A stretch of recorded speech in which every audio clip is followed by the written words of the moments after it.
전국민 평균 소득 1억 원 시대를 꿈꾸는 10만 달러 사나이 권세호입니다. 저는 한국 공인회계사, 미국 공인회계사, 기술 경영학 박사로서 한국, 미국, 중국, 싱가포르 등에서 활동한 글로벌 경제 전문가이자 미래 인사이트를 공유하러 온 미래학자입니다. 우리 인류를 덮치고 있는 거대한 파도와 이에 맞서는 승리 전략을 함께 공유하고자 합니다. 1957년 10월 4일 전 세계, 특히 미국을 큰 충격에 빠뜨린 사건이 있었는데요.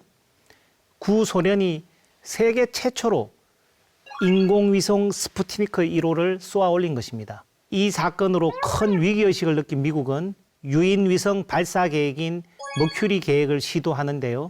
1958년 미국 항공우주국 나사의 탄생과 함께 머큐리 계획에 착수합니다. 이후 각고의 노력 끝에 1961년 드디어 달 착륙을 목표로 하는 아폴로 프로젝트가 시작이 됩니다. 그리고 1969년 7월 21일 마침내 아폴로 11호가 달 착륙에 성공하며 인류의 우주 탐사 역사에 거대한 이정표를 남기게 됩니다. 나사는 1972년 12월 달에서 지구로 암석을 가져오는 등 과학 임무에 중점을 둔 아폴로 17호를 마지막으로 달 표면 탐사를 중지했는데요. 아폴로 11호에서 17호까지 달에 착륙한 우주인은 모두 12명입니다. 소련은 우주에 거대한 우주 정거장을 설치한다는 꿈 같은 계획을 발표하고 1971년 샬루트 우주 정거장을 설치했습니다. 이후 인류의 우주 개발 역사에서 가장 위대한 사건 중 하나이자 과학기술 분야 국제협력 사원대 가장 큰 프로젝트가 진행됩니다. 16개국이 힘을 합쳐 월드컵 축구 경기장 크기의 세계 최대의 우주 실험실 국제우주정거장을 건설한 것이죠. 우주정거장은 인간이 우주에서 장기 체류하기 위한, 즉 더 멀리 있는 우주로 나가기 위한 연구를 하는 그런 전초기지 역할을 합니다. 국제우주정거장 실험실은 지구의 어떤 무중력 실험실보다 완벽하면서도 장기적인 우주 환경을 제공합니다. 민간 영역에서 우주 로켓 발사 사업을 앞다퉈 시작하며 뉴스페이스 시대가 열리고 있습니다. 이런 분위기 속에서 나사는 아폴로 계획이 멈춘 지 꼭 50년이 되는 지금 다시 우주 비행사를 달에 보내는 아르테미스 프로그램에 박차를 가하고 있습니다. 아르테미스 1호는 2022년 11월 16일 플로리다주 케네디 우주센터에서 성공적으로 발사됐는데요. 아르테미스 프로젝트 등을 비롯해 최근 우주 관련 시장이 급격히 팽창한 이유는 무엇일까요?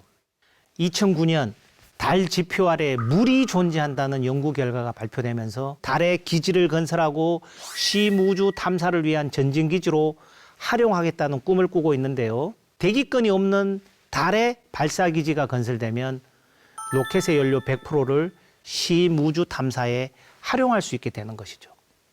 또한 달에는 인류에게 유용한 자원이 풍부하게 매장돼 있을 것으로 추정하는데요.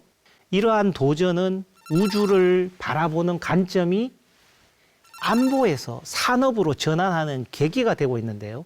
인공위성을 직접 생산하거나 로켓 기술에 투자하고 달 탐사용 로봇이나 모빌리티를 개발하는 등 분야도 다양합니다. 아르테미스 프로젝트에 선정된 스페이스X의 경우 전 세계를 연결하는 인터넷 통신망 스타링크를 구축하는 것이 목표이고, 현재 구글, 마이크로소프트는 스타링크의 위성 인터넷을 통해 클라우드 서비스를 선보이고 있죠.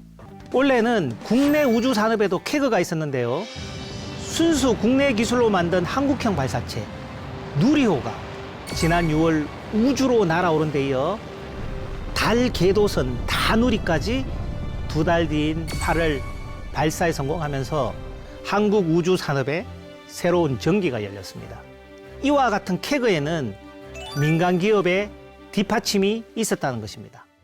정부 주도의 올드 스페이스에서 민간 주도의 뉴 스페이스 시대로 전환되는 계기가 되었다는 점에서 의의가 있다는 것이죠. 이제 올드 스페이스 시대의 목표가 우주 개척이라면 뉴 스페이스 시대의 목표는 우주 이용입니다. 우주는 새로운 자원과 부가가치를 창출하는 곳이자 언젠가 우리가 살아야 할 인류의 새로운 영토 7번째 신대륙입니다. 오늘의 한 줄 리뷰는 인류의 새로운 영토 우주가 손짓한다로 하겠습니다.